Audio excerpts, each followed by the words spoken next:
Bapak Ibu yang saya muliakan, pagi ini kita akan bahas surat Qaf, surat 50 ayat 31 sampai 35. Kita baca ayatnya. A'udzubillahi minasyaitonirrajim. Wa uzlifatil jannatu lil muttaqina ghaira ba'in. Hadza ma tu'adun likulli awabin hafiz. Man khasiyar rahmana bil ghaibi wa ja'a bi qalbin munib. Udkhuluha bisalamin dzalika yaumul khulud lahum ma yasha'una biha wa ladaina mazid. Artinya, dan surga didekatkan kepada orang-orang takwa dalam jarak yang tidak jauh. Inilah yang dijanjikan kepada kalian bagi semua yang bertaubat dan menjaga hukum-hukum Allah.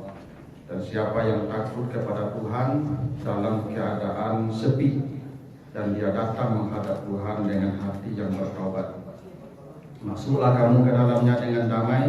Itulah hari yang abadi bagimu, apa yang kamu kehendaki di dalamnya, dan kami sediakan bonus sebagai tambahan untukmu.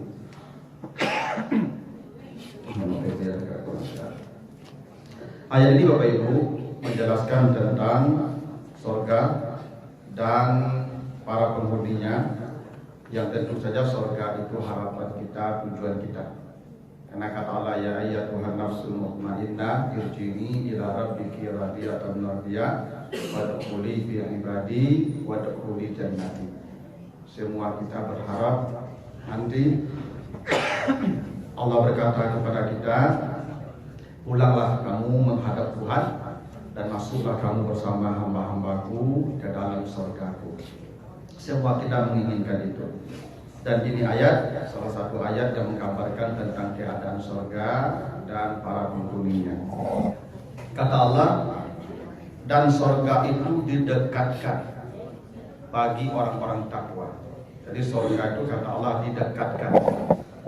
Berarti surga itu sudah ada Bapak Ibu ya.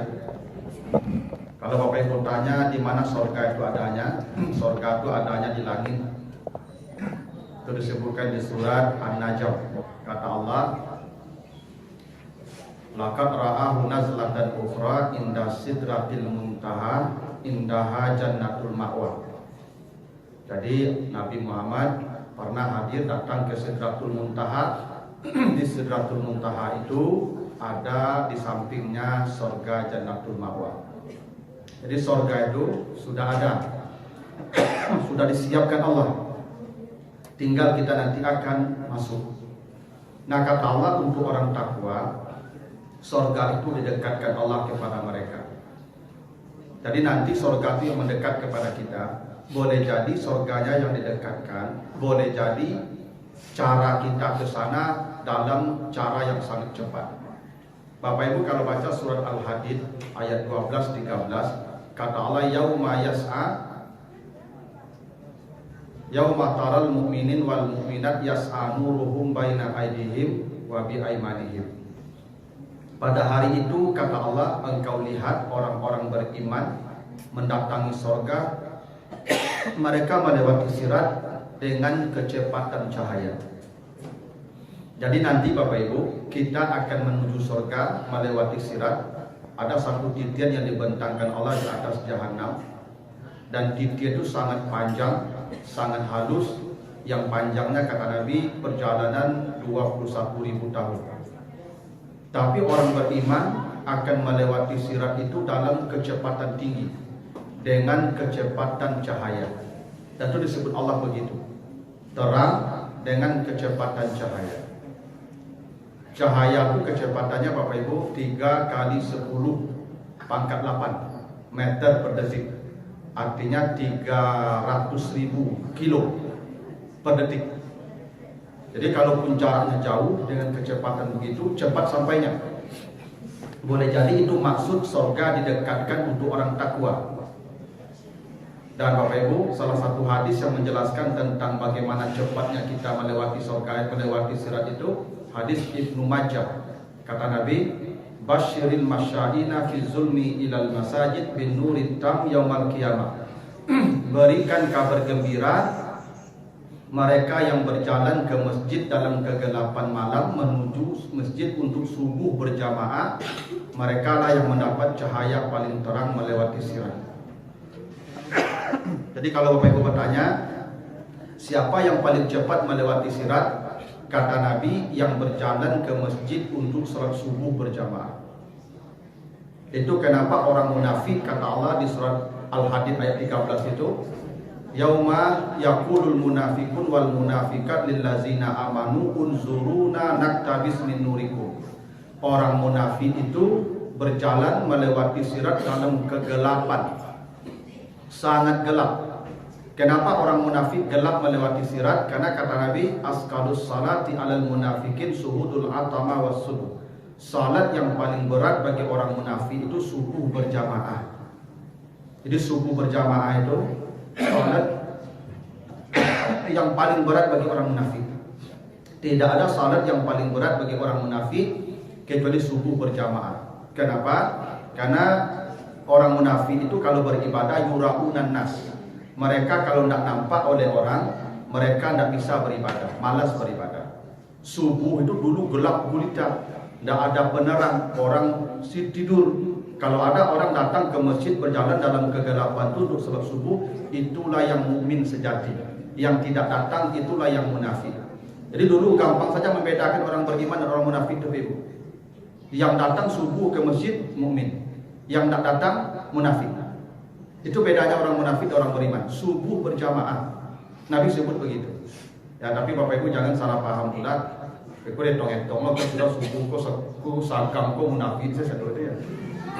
Ya, tapi memang begitulah. Nah, jadi itu maksud didekatkan surga kepada orang takwa. Bisa jadi surga yang sekarang di Sidratul Muntaha itu didekatkan ke kita, sehingga kita cepat sampainya ke surga. Bisa jadi kecepatan kita yang ditambah Allah untuk mencapai surga, sehingga walaupun jarak jauh kita tetap juga cepat sampainya di surga. Tapi itu pasti akan terjadi. Kata Allah, surga itu didekatkan. Jadi surga itu masih jauh. Itu kenapa surga itu disebut jannah. Jannah itu dari kata jannah yang artinya tersembunyi, tidak tampak. Sesuatu yang tak tampak itu bahasa Arabnya jannah. Itu makanya ada kata janin. Kenapa disebut janin? Karena tidak tampak. Kenapa jin disebut jin? Karena tidak tampak.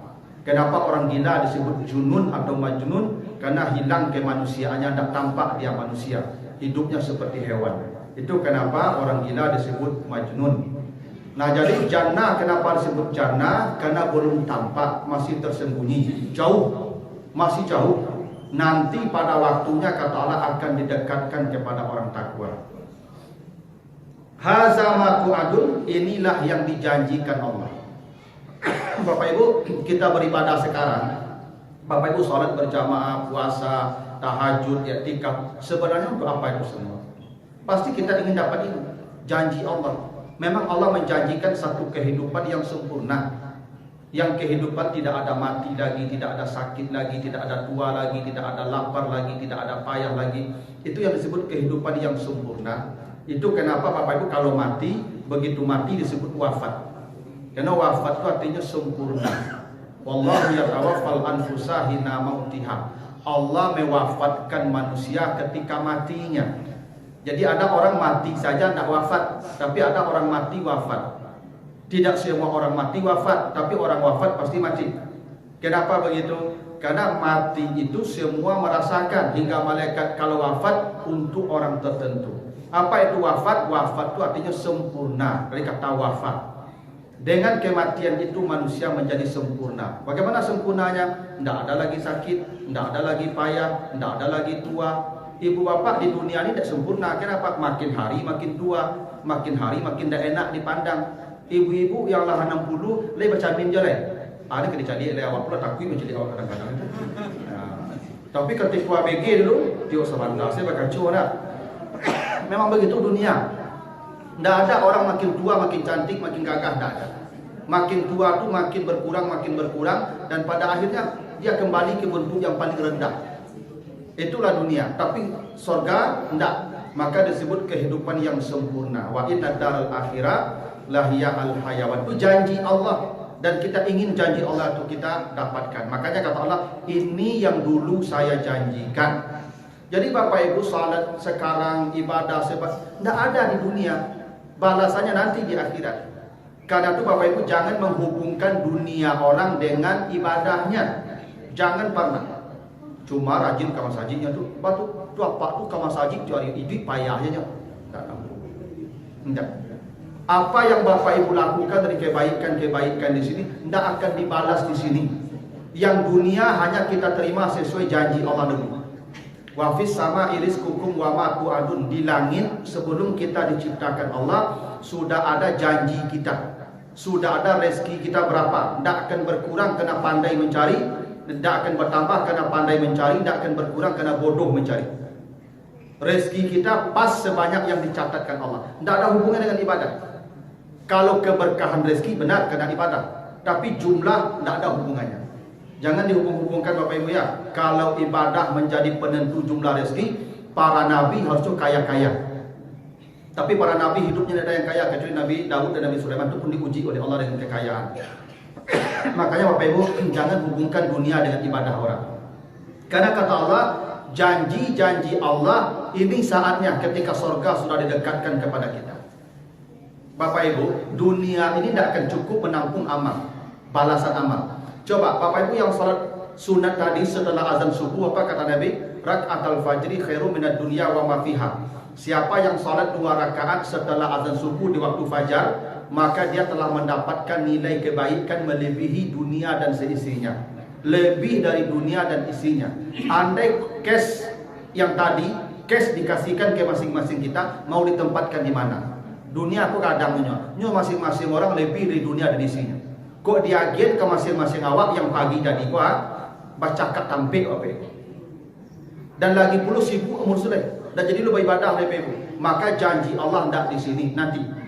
Ketika surga sudah dekatkan Allah nih, makanya nanti Bapak Masya Allah ketika kan wasiqal ladzina taqaw rabbahum ilal jannati zumara hatta iza ja'uha wa futihat abwabuha. Ketika kita digiring ke surga Allah nanti dibukakan pintu surga, apa kata Nabi? Ketika pintu surga dibukakan Allah itu, maka penghuni surga itu yang berada di depan pintu surga itu terdiam selama 70 tahun.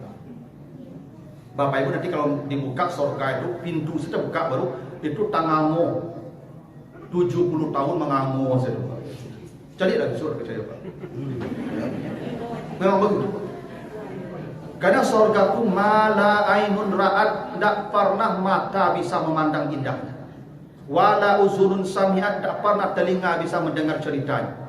Wala khatara ala qalbil basar, tidak ada satupun hati yang bisa membayangkan indahnya. Makanya surga itu tidak bisa kita bayangkan. Nanti ketika didekatkan, diperlihatkan kepada kita, kata Allah, inilah yang dijanjikan untukmu. Tapi tidak semua orang menemui janji itu. Satu, kata Allah, likulli awab, mereka yang suka bertaubat. Awab itu bertaubat. Masya Allah Bapak Ibu ya. Jadi penghuni surga itu bukan yang tak berdosa. Justru penghuni surga itu para pendosa. Tapi mereka kalau berdosa tidak larut dalam dosanya, segera bertaubat. Itu kenapa kata Allah, wasari'u ila magfiratin min rabbikum wa jannatin arduhas samawati wal ard u'iddat lil muttaqin. Siapa yang dijanjikan Allah surga yang luas langit dan bumi? Di ayat berikut 35 kata Allah, allazina iza fa'alu fahishatan aw zalamu anfusahum zakarullah fastaghfaru li dzunubihim. Setiap berdosa istighfar mereka. Setiap berdosa istighfar mereka. Itu pentingnya kita istighfar Bapak ya.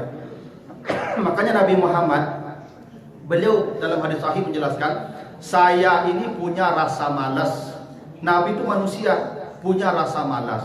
Semalas-malasnya saya di hari itu, saya tidak kurang istighfarnya 70 kali. Itu hari yang paling malas Nabi. Di hari itu istighfarnya 70 kali. Makanya Bapak Ibu, istighfar itu ibadah istimewa. Jangan pernah tidak beristighfar. Dan hebatnya lagi, Masya Allah ya. Kapan kita beristighfar, Bapak Ibu? Habis salat. Assalamualaikum warahmatullahi. Apa yang dibaca pertama, Bapak Ibu? Astaghfirullahalazim allazi la ilaha illa huwal hayyul qayyum wa atubu ilaih. Kalau orang berzina, merampok, minum khamar, istighfar wajar. dia habis bermaksiat. Ini habis salat pun istighfar, apa nak hebat Bapak Ibu? Habis salat kita beristighfar. Kenapa begitu? Jangan pernah Bapak Ibu merasa aman dari dosa hingga dalam ibadah sekalipun kita bisa berdosa. Dalam ibadah pun kita bisa berdosa. Bisa. Apa contohnya? Misalnya tadi ibu sembahyang di belakang, di saf nomor 2. Ibu di mungku ibu tu. Nampak makena ibu ko lah saminggu ibu ke itu saya dah dibuka. Kata, akhir ibu dalam hati ibu ko so ibu dalam salat. Misalnya apa sembahyang di belakang nampak kalepak baju kawan cabit. Akhir siapa dalam hati kau dak dia aprend orang rumah mungkin apa. Dosa lupa. Buruk sangkut. Tadi apa sujud ibu sujud. Kan pas sujud tu tahu nang kawan kat bedo kan. Akhir siapa dia nak kedakitnya sembahyang seperti ini. Tak banyak masalah apa itu. Hati. Jangan pernah Bapak Ibu merasa aman dari dosa hingga dalam salat. Itulah kenapa setiap selesai salat kalimat pertama yang kita ucapkan astagfirullah. Boy bisa jadi Bapak Ibu bisa baca ayat panjang. Tidak ada alasan baca ayat panjang, baca ayat pendek. Dibaca yang pendek, pada yang panjang bisa dibaca. Maka bagi orang tertentu itu dosa. Itu maksiat. Kenapa? Ketika dia punya kesempatan beramal yang maksimal, dia ambil ke amal yang minimal, orang tertentu bertobat dari kelalaian itu. Itu kenapa orang yang salat itu istighfar. Itu kenapa kata Allah, yang pertama itu masuk surga itu, ini orang yang suka bertobat. Awwab namanya. Itu makanya Bapak Ibu menjelang tidur itu istighfar. Kalau tidak bangun, alhamdulillah, surga sudah menanti. Karena janji Allah, ini surga likulli awwab, yang suka bertaubat. Lalu hafiz, yang menjaga hukum-hukum Allah. Dalam agama ini, Ibu, ada perintah, ada larangan. Yang paling berat itu menjaga diri dari larangan Allah. Dulu Nabi Adam kenapa diusir di surga? Satu saja, Allah jangan kau dekati ini pohon. Adam tidak mampu menjaga. Bukan didekati, dimakannya buah. Itu bukti kemampuan manusia itu lemah dalam menjaga hukum-hukum Allah. Makanya Bapak Ibu, andai tidak ada perintah salat, tidak ada perintah haji, umrah, cukup Bapak Ibu menahan diri dari aturan Allah tidak dilanggar, cukup itu cara masuk surga. Itu kenapa ibadah yang paling besar pahalanya puasa. Puasa ini ibadah yang pahalanya unlimited bighairi hisab. Bahkan puasa itu bebas kepada Allah tanpa dicatat malaikat. Kenapa? Puasa itu artinya imsak, menahan diri dari aturan Allah. Jangan makan, jangan minum, jangan bergaul, jangan bicara yang ini dan itu. Makanya pahalanya paling besar. Kenapa? Ini ibadah hafiz, menjaga diri dari larangan-larangan Allah, aturan-aturan Allah. Karena manusia ini kalau ada larangan, dia punya sifat daya tarik larangan itu kuat. Larangan itu daya tariknya kuat. Itu kenapa tidak banyak manusia yang bisa selamat ketika berhadapan dengan larangan Allah. Kalau dengan perintah banyak manusia yang mampu melakukannya, tapi larangan banyak manusia yang gagal. Itu contohnya Nabi Adam. Itu kenapa ibadah tidak banyak larangan. Yang banyak perintah, salat perintah, haji perintah, zakat perintah, tahajud perintah, baca Quran perintah. Yang larangan hanya puasa satu-satunya.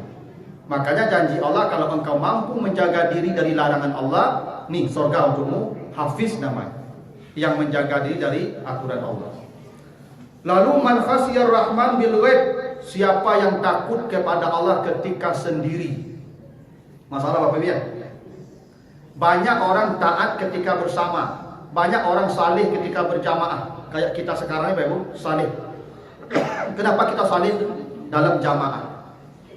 Kesalehan seseorang tidak diukur ketika bersama. Kesalehan seseorang diukur ketika sendiri. Maksiat itu terjadi ketika sendiri, ketika berjamaah tidak. Kenapa? Karena itu serigala akan menangkap kambing yang terpisah dari gerombolan.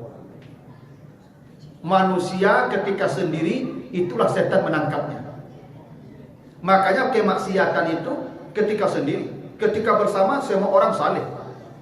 Makanya patutkan Allah takut ketika sendiri. Ini kenapa Bapak Ibu? Siapa manusia yang diamankan Allah di padang mahsyar? Saat manusia berdiri 50.000 tahun kelak, kata Nabi, yang panas tidak bisa dibayangkan karena matahari didekatkan seukuran tongkat celak mata, haus tidak bisa digambarkan, ada leher manusia yang putus. Tapi ada 7 manusia yang diamankan Allah, yang tidak berdiri, yang tidak panas, mereka di bawah naungan Allah. Di antara yang 7 itu salah satunya kata Nabi, wa rajulun zakarallah khaliyan fafadat ainah, seseorang yang berzikir mengingat Allah ketika sendirian dan ketika itu air matanya mengalir. Orang yang mengingat Allah, yang berzikir mengingat Allah ketika sendirian, bukan ketika bersama. Ketika sendirian itu mereka lupa dengan Allah biasanya. Ini orang ketika sendirian dia mengingat Allah sampai air matanya mengalir. Itu manusia pertama yang dijamin Allah aman nanti di hari kiamat. Karena tidak banyak manusia yang begitu. Itu makanya Bapak Ibu, ibadah malam, ibadah tahajud itu sendiri. Karena itu saat kita mengingat Allah ketika sepi. Makanya Bapak Ibu, tahajud tidak perlu membangunkan orang. Tidak perlu. Makanya jangan Bapak Ibu ya bikin pula status tuh di apa, di WA grup tahajud jangan. Kenapa? Nanti Bapak Ibu lihat tuh. Kan WA grup tuh tidak dibaca malam, besok pagi dibaca. HP-nya mati kepada kajago di WA grup tuh. Ibadah tahajud tuh Bapak Ibu ibadah sendirian. Itu makanya perintahnya fatahajjat sendiri. Ya ayyuhal muzammil qumi itu sendiri. Makanya Ibu tidak usah membangunkan apa. Tidak usah. Kecuali apa minta di jagoan. Koknya minta di jagoan. Tapi kalau tidak minta di jagoan, jadi Ibu jago-jagoannya, Ibu jago jam 3 kan Ibu puncang-puncang 4 yang lalu tepat. Tahajud ada lagi kalau ya tak ada ibadah Ibu ambil itu. Ibadah tahajud itu ibadah mahal. Ketika orang tidur itu, Ibu duduklah berzikir menyebut nama Allah sampai air matanya menetes. Itu yang pertama diamankan Allah. Kenapa? Kata Allah, yang takut kepada Allah ketika sendiri. Bil ghaib, ketika tidak ramai. Ketika tidak ramai itulah ukuran takut. Ketika sendiri. Makanya Bapak Ibu menjelang Bapak Ibu dipanggil Allah ini, agak sekali cobalah menangi malam itu. Agak sekali cobalah. Karena kata Nabi begitu, berzikirlah kamu menyebut nama Allah dalam keadaan menangis. Kalau kau tak bisa menangis, fa illam tabku fatabakau. Kalau kau tak bisa menangis, maka paksakan dirimu menangis. Paksakan dirimu menangis. Kalau perlu buat bawang tu. Tak dia menangis lo gesek makto tu. Ya. Kan ada juga hati orang yang kasar Ibu ya. Tak bisa tersentuh. Acaranya paksa menangis. Karena kalau air mata mengalir ketika sendirian itu, ingat Allah ketika sendirian itu mahal. Itu kenapa kata Allah engkau masuk surga sekarang kenapa? Man khasyar rahman bil ghaib, engkau ingat takut kepada Allah ketika sendirian. Lalu kata Allah waja'a biqalbin munib, engkau datang kepada saya dengan hati yang bertobat. Masalah Bapak Ibu ya. Dari tadi tidak ada disebutkan karena salat, karena tahajud, karena baca Quran, karena bersedekah, tidak. Kata Allah, engkau masuk surga karena datang menghadap saya dengan hati yang bertaubat. Karena itu kata Nabi, orang masuk surga bukan dengan amalnya. Boleh jadi orang tidak ada amalnya sedikit pun, tapi masuk surga. Kenapa? Dia datang menghadap Allah dalam status orang yang bertaubat.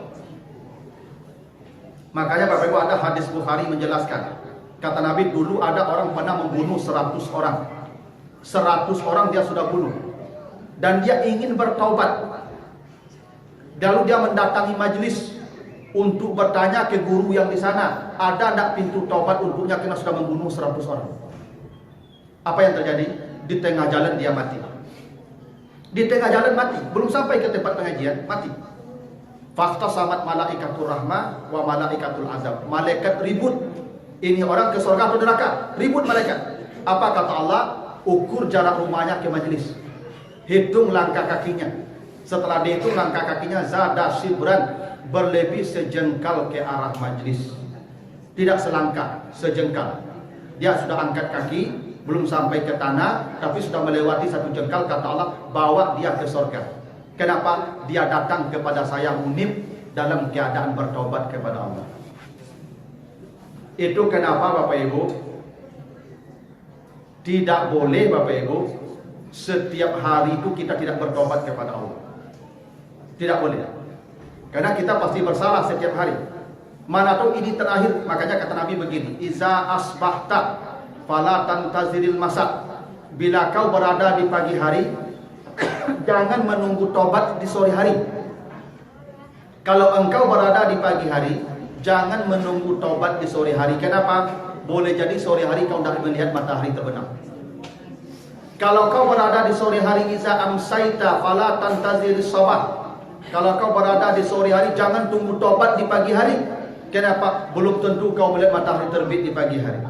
Itu kenapa Nabi mengatakan begini, siapa yang membaca di pagi hari sekali, Allahumma anta rabbi la ilaha illa anta khalaqtani wa ana abduka wa ana ala ahdika wa wa'dika mastata'tu. Allahumma inni a'udzubika min syarri ma sana'tu abu'u laka bi ni'matika alayya wa abu'u bi dzambi faghfirli fa innahu la yaghfiru dzunuba illa anta. Itu tobat Bapak dia. Namanya Sayyidul Istighfar. Siapa yang membaca ini sekali di pagi hari, mati dia menjelang terbenam matahari, surga menanti dia. Kalau dia baca sekali di sore hari, mati dia menjelang pagi, surga menanti dia. Kenapa? Dia datang menghadap Allah munib dalam status orang yang bertobat. Itu makanya Bapak Ibu jangan pernah tidak membaca ini di pagi hari dan di sore hari. Setelah sholat subuh ini, baca yang tadi, Allahumma anta rabbi la ilaha illa anta khalaqtani wa ana abduka wa ana ala ahdika wa wa'dika mastata'tu. Yang belum hafal karena belum baca saja. Kalau sudah dibaca tiap hari pasti hafal. Itu Ibu searching saja di Google tuh Sayyidul Istighfar. Nanti klik image, gambar, screenshot. Tidak kata zaman kini no. Makanya kata Nabi, semua umatku pasti masuk surga kecuali yang tidak mau. Kata Nabi begitu. Semua umatku pasti masuk surga kecuali yang tidak mau. Karena masuk surga gampang. Ibu bapak baca 1 pagi 1 sore. Allahumma anta rabbi la ilaha illa anta. Tidak panjang. Sore nanti habis asar baca lagi. Mati siang surga, mati malam surga. Kita ini mati kalau tidak siang malam Bapak Ibu. Ada yang mati siang, ada yang mati malam. Yang mati siang selamat surga, yang mati malam selamat karena sudah baca sore. Makanya kata Allah, engkau masuk surga bukan karena tahajud, bukan karena baca Quran, bukan karena salat sunat, bukan. Kenapa? Biqalbin munib, engkau datang menghadap saya dalam status kembali bertobat kepada saya. Tidak sedikit keuntungan istighfar Bapak Ibu. Itu salah satunya. Maka Bapak Ibu kembali kepada Allah dengan cara itu. Karena janji Allah, surga diperuntukkan bagi yang datang menghadap Allah dengan hati yang bertobat kepadanya. Terakhir kata Allah, udkhuluha bisalam. Sekarang kalau sudah dipenuhi syarat itu, sekarang masuklah dengan damai. Jadi surga itu Bapak Ibu disebut Darussalam, kampung kedamaian. Karena di surga itu tidak ada lagi keributan, tidak seperti dunia. Damai, tenang. Orang kalau masuk surga, wa naza'na ma fi sudurihim min ghillin ikhwanan. Tidak ada lagi pertengkaran di sana, tidak ada lagi di sana itu perdebatan, semua akur. Fi jannati yatasaalun, di surga mereka mota-ota, yang otak kok tidak pernah berbantah-bantahan. Mota kok Bapak Ibu awak disuruh tu kok mota cuy pin saya mota. Mengecek cie betul. Mengecek cek lain cuy Bapak Ibu dah ada. Bukan ada mota pak. Ada. Surga begitu. Namanya kampung kedamaian. Kata Allah, masuklah kamu sekarang dengan damai, tenang. Karena surga itu tempat damai. Tak ada orang bertengkar di surga, Bapak Ibu. Kalau di dunia ini namanya khalifah. Inna ja'ilun fil ardi khalifah. Khalifah itu dari kata khilaf. Ikhtilaf itu artinya bertikai berbeda. Kenapa kita disebut khalifah di dunia? Selama kita berada di muka bumi, maka kita akan bertikai dan berbeda dengan orang. Tapi begitu masuk surga, udkhuluha bisalam, pertikaian selesai. Sekarang yang ada kedamaian dan ketentraman. Tidak ada perbantahan. Itu hebatnya surga itu. Jadi kalau ada Bapak Ibu tidak ingin dibantah orang, pergi ke sana. Ya selama di dunia aku pasti dibantah orang. Apa pengurus santiang jadi pengurus Mas Haji, pasti ada oposisi. Pasti ada tukang cuki. Itu namanya khalifah khilaf. Yang tidak ada khilaf itu di kampung Darussalam namanya. Makanya kata Allah ketika dia masuk surga, udkhuluha bisalam. Masuklah kalian dengan kedamaian. Tidak ada lagi keributan di sini. Damai. Itu kenapa surga itu tinggi, fi jannatin aliyah. Bakut tinggi surga Bapak supaya tanah. Itu makanya tempat tidurnya saja wa furusim marfu'ah. Kasur penghuni surga itu tingginya 500 tahun perjalanan. Sampai lalu Ibu nanti itu 500 tahun perjalanan tingginya. Aduh. Memang situ tuh pertanyaan jamaah sama. Setinggi itu pada apa cara naik? Ustaz Abi yang mau manjat itu kalau oleh dia. Besok disediakan lift express. Nak kapaya dong, masuk dulu. Nyo tiba itu santiang. Tombol kata tiba dah itu. Dak kau manjat bodeko Ibu lah, biar manjat dari rumah. Memang begitu. Baku ditinggikan surga. Baku ditinggikan sampai lalu supaya tenang lalu. Itu namanya salam dan tenang, damai. Ibu bapak kalau ingin tenang lalu ingin damai lalu pergi ke puncak gunung. Tidak di puncak gunung tidak ada bising loh, tidak ada orang ribut loh, tidak ada petasan berbunyi di situ bagaimana. Tidak ada auto, tidak ada. Kenapa? Tinggi tempatnya. Semakin tinggi tempatnya semakin salam kita di sana, semakin tenang dan damai. Itu kenapa surga disebut Darussalam. Kata Allah, masuklah kamu dengan salam. Itu makanya malaikat menyambut di depan pintu surga itu. Nanti baca di Ar-Ra'd 23-24. Al-malaikatu yadkhuluna alaihim min kulli bab. Para malaikat menanti kita di depan pintu surga dengan sambutan salamun alaikum, selamat. Nanti Bapak Ibu kalau masuk surga itu disambut ramai-ramai oleh para malaikat. Karena Bapak Ibu orang terhormat. Orang terhormat tandanya datang disambut itu tanda orang terhormat. Semakin banyak penyambutannya, semakin terhormat itu orang. Penduduk surga begitu. Bapak Ibu kalau Ustaz Abdul Samad datang ke Imanuddin itu disambut enggak? Disambut. Kalau Ibu enggak dipulang dari sana. Ya, bakal nak disambut ya Bu. Karena Bu tak seterhormat Ustaz Abdul Samad. Itu sambutan itu kehormatan Bapak Ibu. Makanya ibu-ibu tanda suami ibu lain terhormat di mata ibu, bersambut di pintu. Tapi kok pulang lah, pulang ibu masak-masak sih, itu tak terhormat namanya. Itu suami ibu tak berago di ibu itu. Tanda suami itu berago di mata ibu, kalau pulangnya ibu nanti di muka pintu tu. Ibu bukan pintu, ibu sambut, ibu ambil tasnya, bukan sepatunya, bukan bajunya, ambil sabun itu. Kadang ada ibu-ibu kok kami pulang latih ke rajo simpen HP dan orang yang canggih pulang aku kadang-kadang aku curiga Ibu kalau pulang kami tolong sambut kami.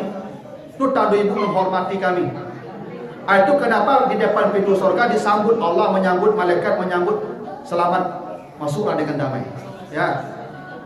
Kata Allah, zalikal yaumul khulud. Inilah hari keabadian. Tidak ada mati lagi. Nanti Bapak Ibu dalam hadis yang sahih disebutkan ketika penduduk surga sudah sampai di surga, penduduk neraka sudah masuk neraka, didatangkan satu makhluk seperti kibas. Ditanya ke penduduk surga, wahai penduduk surga, tahukah kalian apa ini? Mereka menjawab, kami tahu ya Allah, itulah al-maut, kematian yang mendatangi kami dulu. Karena kematian itu mendatangi kita. Apa kata Allah? Wajaat sakratul mauti bil haq. Kematian itu mendatangi kita. Nanti Bapak boleh lihat kematian berdoanya. Karena kematian itu makhluk ciptaan Allah. Huwallazi khalaqal mauta, ciptaan Allah itu. Datang kematian, ini kematian dulu yang datang kepada kami. Kata orang penduduk surga itu, tolong matikan dia supaya kami tidak mati lagi. Ditanya pula penduduk neraka, wahai penduduk neraka, tahukah kalian ini apa? Mereka kaget, itu kematian yang dulu mendatangi kami. Apa kata penduduk neraka? Ya Allah, jangan matikan dia supaya kami mati di sini. Yang diinginkan penduduk surga agar kematian dimatikan agar mereka tidak mati di surga. Yang diinginkan penduduk neraka agar kematian tidak dimatikan karena bisa mati lagi di neraka. Kalau mati selesai azab.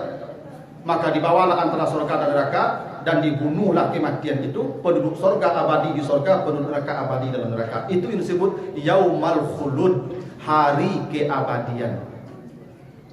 Setelah itu tidak ada payah, tidak ada mati lagi, semua kita abadi sampai Allah kehendaki. Sekarang pasti mati. Kenapa? Kematian masih ada.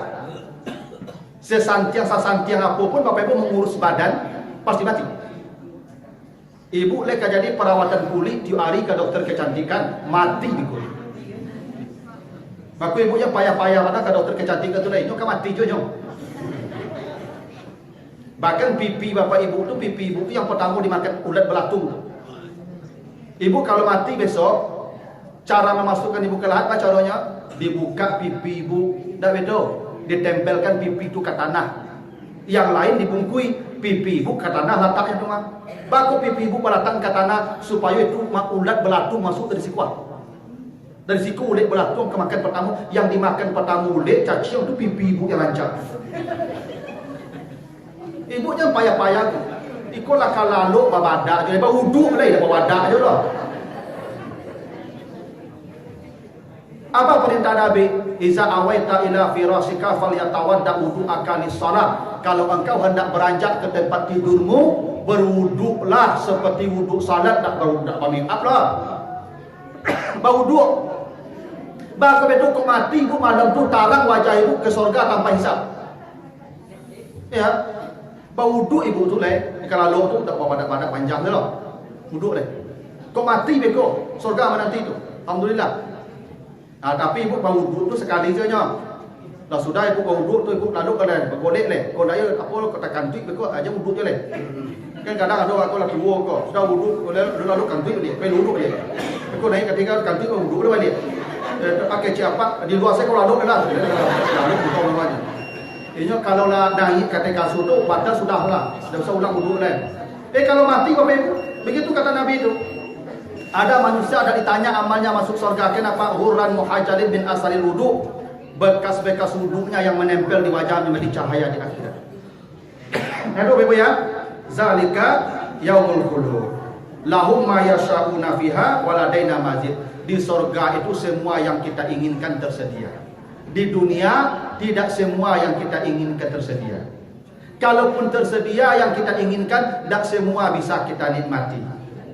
Di surga semua yang kita ingini ada, semua yang kita ingin bisa kita nikmati secara sempurna. Kenapa? Di surga tidak ada lapar, tidak ada haus, tidak ada kenyang, tidak ada semuanya kenikmatan. Bapak Ibu makan di surga tu makan tidak berhenti-berhenti. Baku betul, Masya Allah, buah di surga tu kalkilal cie buah segadang gunung. Lansir segadang gunung, rambutan segadang gunung, salak segadang gunung, segadang gunung. Laisa fihal ajan dak baincik dak rincik lo biarpun berdagiang sesadonya. Ba makan susah cara segadang tu mana jadi fikir cara makan cara masuk lo. Lah tiba di dalam tu kau santiang saya baca cara makan di kono. Nyo makan kau ndak sudah-sudah kenikmatan.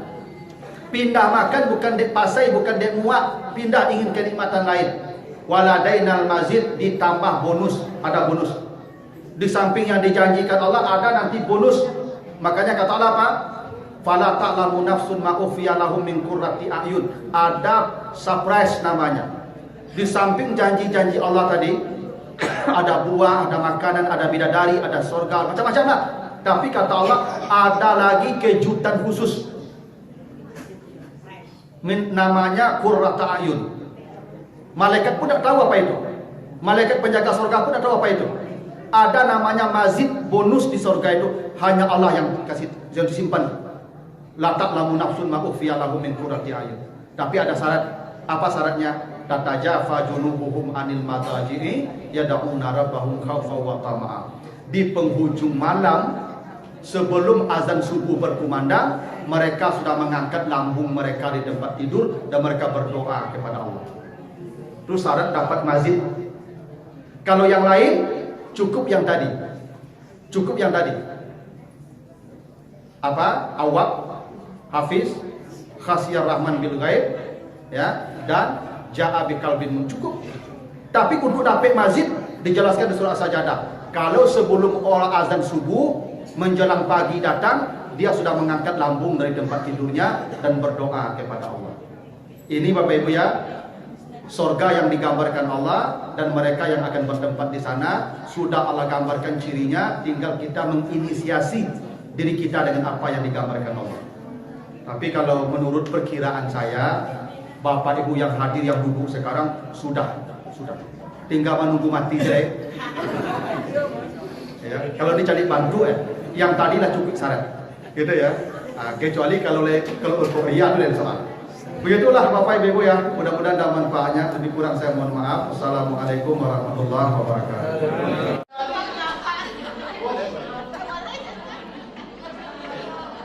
Ya tentu tidak istilah kalau penumpang pertama kan.